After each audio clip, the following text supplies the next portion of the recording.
Americans in every part of the country are donating to the relief efforts in Texas and Louisiana.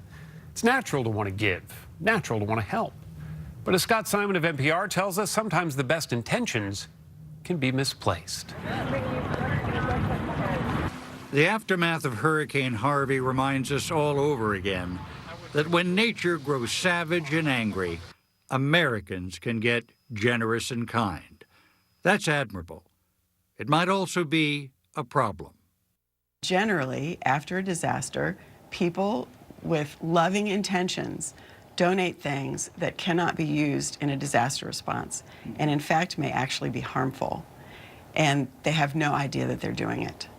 Juanita Rilling is the former director of the Center for International Disaster Information in Washington, D.C. She spent more than a decade trying to tell well-meaning people to think before they give.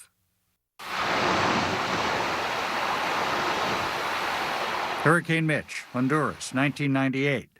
More than 11,000 people died. More than 1.5 million were left homeless. And Juanita Rilling got a wake-up call. Got a call from one of our logistics experts who said that a plane full of supplies could not land because there was clothing on the runway.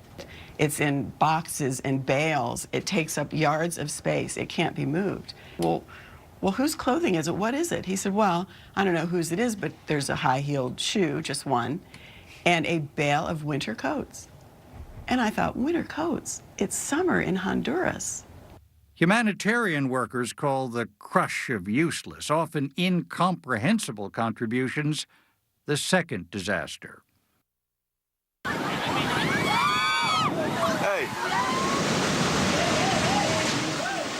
The Indian Ocean Tsunami, 2004. A beach in Indonesia piled with used clothing. There's no time for disaster workers to sort and clean old clothes, so the contributions just sit and rot.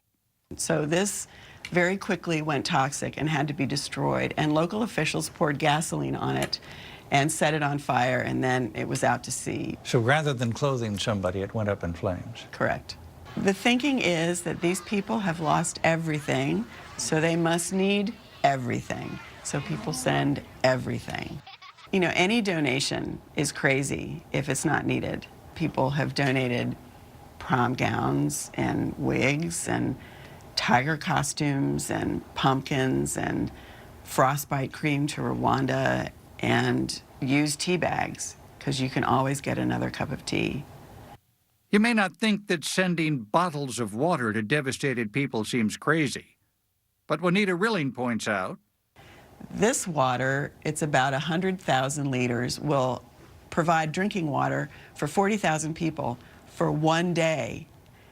This amount of water to send from the United States, say, to West Africa, and people did this, costs about $300,000. But relief organizations with portable water purification units can produce the same amount, 100,000 liters of water, for about $300. And then there were warm-hearted American women who wanted to send breast milk to nursing mothers in Haiti after the 2010 earthquake. It sounds wonderful, but in the midst of a crisis, it's actually one of the most challenging things. Rebecca Gustafson, a humanitarian aid expert, has worked on the ground after many disasters. Breast milk doesn't stay fresh for very long, and the challenge is what happens if you do give it to an infant who then gets sick.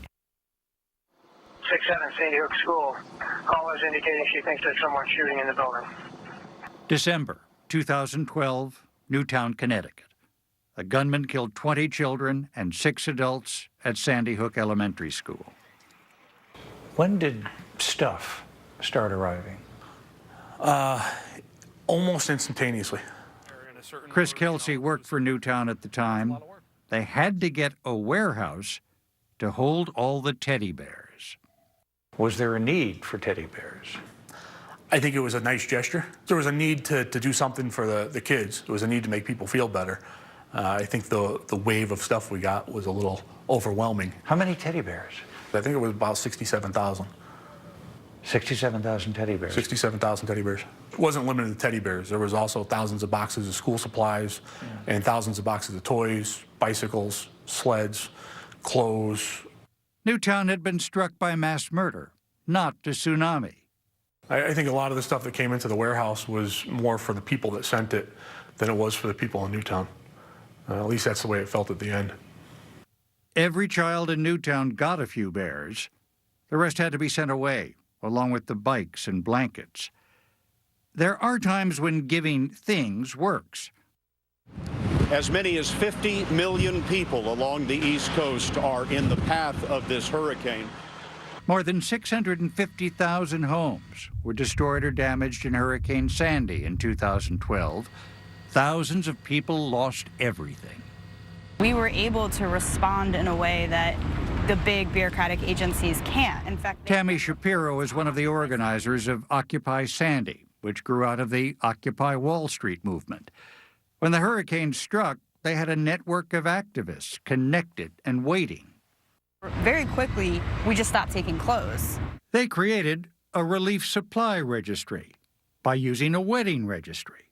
And we put the items that we needed donated on that registry. And then people who wanted to donate could buy the items that were needed. I mean, a lot of what we had on the wedding registry was diapers. They needed flashlights. How transportable is your experience here following Hurricane Sandy? For me, the network is key. Who has the knowledge? Where are spaces that goods can live if there's a disaster? Who's really well connected on their blocks? This was taken in Port-au-Prince in Haiti. Juanita Rilling's album of disaster images shows shot after shot of good intentions just spoiling in warehouses or rotting on the landscape. This is heartbreaking. It is heartbreaking. It's heartbreaking for the donor, it's heartbreaking for the relief organizations, and it's heartbreaking for survivors. This is why cash donations are so much more effective. They buy exactly what people need when they need it. And cash donations enable relief organizations to purchase supplies locally, which ensures that they're fresh and familiar to survivors, purchased in just the right quantities, and delivered quickly. And those local purchases support the local merchants, which strengthens the local economy for the long run. Disaster response worker Rebecca Gustafson. Most people want to donate something that's theirs, and money sometimes doesn't feel personal enough for people. They don't feel like enough of their heart and soul is in that donation, that check that they would send. The reality is it's one of the most compassionate things that people can do. For a list of ways you can help in the aftermath of Hurricane Harvey, really help, you can go to our website at cbssundaymorning.com.